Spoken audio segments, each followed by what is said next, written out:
Well, it has been the dominant topic on my show the last couple of weeks. In fact, it was just over 2 weeks ago when the Washington State Legislature, the Democrats and their voters, they decided to put restrictions on our police officers unlike any in the other 49 states in the country. They have to have probable cause before they can engage with a suspect. They can't use force in many cases, which includes having a police dog track a murder, as we saw them call off last week.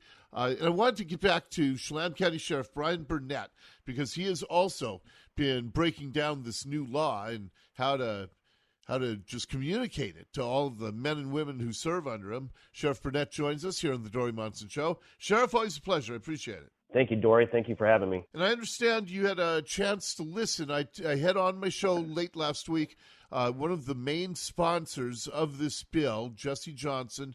He's from the Federal Way area, and you had a chance to listen to that entire interview? Absolutely. I've listened to it a couple times. I forwarded it to our subject matter experts, which are our use of force trainers, and they're also patrol tactics instructors, which means that de-escalation training that came from Initiative 940 and the 8 regional training sites. We have one of those here in Wenatchee, and they are some of our main trainers. One of them is actually the main coordinator. They broke his interview down and would love to debate further. They're pretty disappointed by multiple comments that he has on there. Well, let's talk about a couple of the things, because I have talked about a guy who was driving a school bus erratically. He had been acting erratically. You were not able to stop him because you didn't have probable cause of a DUI. I don't want to talk about that case in particular, but what the representative told me was, well, the police should just say they have a reasonable suspicion of DUI, and then they'll be able to stop people for a DUI. Well, someone's stealing a bus and driving all over the place.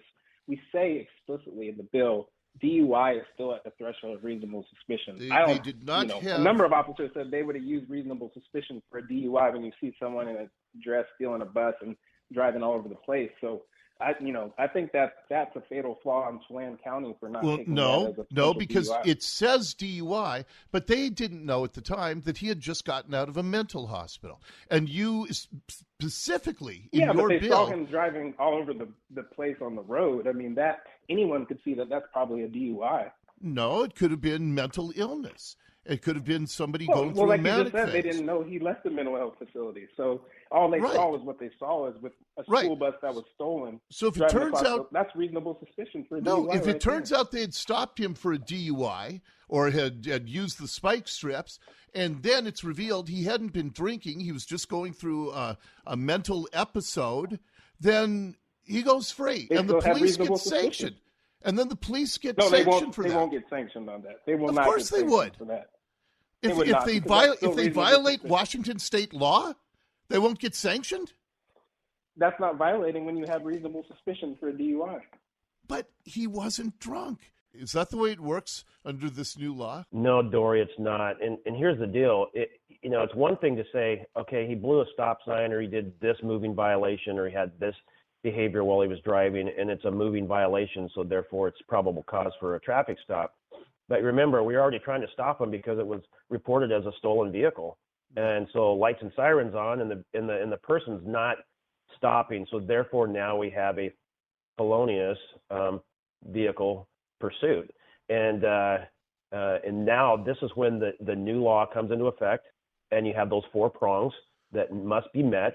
And it did not meet these. And we had no suspicion of DUI for the fact is because he's in a yellow stolen bus and wearing a yellow dress. There's no PC for DUI on any of that or reasonable suspicion. Yeah, so if the representative says essentially that one of your deputies should just make up a reasonable thought for why he thought it was a DUI case, couldn't your deputy get in a lot of trouble for that? Right, exactly, and that's exactly what we train against. We used to go there. So let me show you or talk you through what a basic DUI stop. Sometimes there is probable cause or reasonable suspicion because you get a phone call from somebody that says, "Hey, I just watched so and so. They're extremely intoxicated. His name is such and such, and he got into a red vehicle with license plate such and such, just drove away, I'm concerned he's going to hurt themselves or himself or others. At that point in time, reasonable suspicion for DUI is more than available there for the officers that would be responding. But this is not the case. So if we have a moving violation and that's all you have, he didn't have lane travel, wasn't all over the road, was actually driving below the posted speed limits, did some rolling stops through the red lights, wasn't actually, completely stopping for them, did slow down. Right. So none of those things on their own indicate anything for reasonable suspicion for DUI. But let's say that was a vehicle that we stopped for a moving violation. When you approach that vehicle after they've stopped and you smell intoxicating liquor or there's a presence of drugs, slurred speech, their motions when they're handing you their paperwork, they're fumbling, dropping driver's license and proof of insurance, red bloodshot eyes, all of those type of things, that would be your reasonable suspicion for DUI. And now you're going to continue and start your DUI investigation where you would actually ask them to exit the vehicle and ask them to do voluntary field sobriety tests. Okay, another thing that the representative said that I found really incredible. He said, since you no longer, in our state, only state in the country, where you have to have probable cause before you detain somebody with any force, if they want to just walk away, they can walk away. And he said, no, the police should keep questioning them, should just walk alongside or behind them and basically question them until they have them pinned in a corner. Well, when I hear that the use of force policy does not or actually does limit the ability of police to do their jobs, I'm kind of dismayed at that because it does not prevent investigation. So they could corner someone, they can use tactical questioning.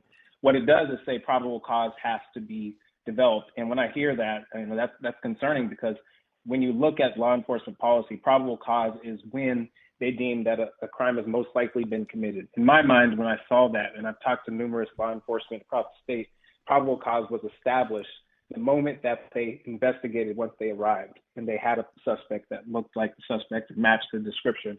I have never in my life, and I've been following and riding along with cops for most of my adult life, I have never heard of a strategy where you walk along or beside somebody and talk them into a corner as a method to try to corral somebody you suspect of a serious crime. Yeah, his tactics that he's referring to there, again, remember one of my subject matter experts broke this down. I sent this interview to him, and he worked it up really well, and he was just blown away that he was making stuff and pulling stuff out of the air. He's literally creating stuff and talking about things that don't exist. This tactical questioning or cornering somebody, because again, remember, you can't use of force. So what are you going to do if you have someone that is potentially dangerous? Because remember, it's not just a stolen bus situation. We're talking about incidents here where someone there was a homicide and someone was seen fleeing the scene, and you can only suspect that they had a firearm on them, very dangerous person.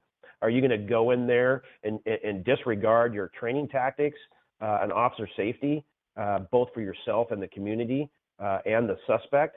And just throw that to the wind and disregard your training? That's not how we train. That's how you get people killed. Well, and then the other rap that I've heard, Sheriff, is they want you to use beanbags, but they banned the caliber gun that shoots beanbags at people. And I've talked to a bunch of different agencies who've given me real life examples of how dangerous that is. And what he essentially said is, well, you guys should keep using that caliber weapon until they tweak the new law. You should just do your job as to what is the intent of the law and not the letter of the law, and that nothing bad will happen to any cop who just follows the intent of the law. I don't know how in law enforcement you can be expected to live your lives that way. You can't in this situation, especially because of the whole new decertification rules that came from 5051 in the Office of Independent Investigations, where they could potentially be found liable and charged criminally. And I think one of our staff put it well in some of our community town hall meetings that we've been doing the last couple of weeks. He said, listen, people, we signed up to do this job. I swore the oath. He said, I came to reality and grips with, I'm willing to give my life to defend my community and lay down that for a friend.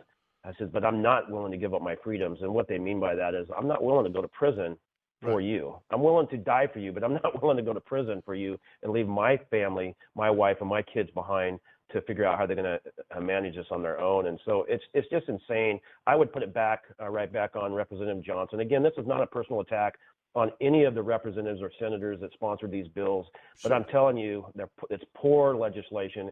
It's poor policy, and they should have. He kept talking about we worked collaboratively with law enforcement. They made this message very clear to the Washington Associations of Sheriffs and Police Chiefs that they did not need us, and they did not need our favor or how you want to say that to pass these bills, and they were going to push these things through. Now, did we negotiate and get some of the wording out of it? Yes, we did, because then they would have been even that much worse.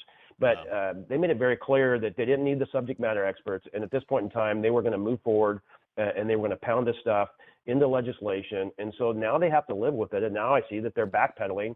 But at the same time, I would say, Representative Johnson, have you ever done a ride-along in law enforcement? Right. Because I would challenge you. You better get out there and see what the reality of tactics and training really are, because he's in a land that does not exist. It's a fairy tale, and he needs to be able to rely on subject matter experts, which I think they have thrown to the wind and disregarded. And hopefully that they'll be willing to come back to the table and say, okay, maybe we're willing to listen. Yeah, I agree with you. A lot of people have said they need a special session to fix this. Jay Inslee says no, so you might have to live with this for a year now, and that's going to keep Washington one of the most dangerous states in the country because of all of this. Sheriff Brian Burnett, Chelan County, I always appreciate your time. Thanks for coming on with me today. Thanks, Dori. Always willing. You betcha. All right, thank you. Like to know what you think. Your Democrats in the legislature and their voters just made Washington State 2 weeks ago one of the most dangerous states in the country. Your thoughts on all of this. Text me at 98973, and we have lots more straight ahead here on the Dori Monson Show.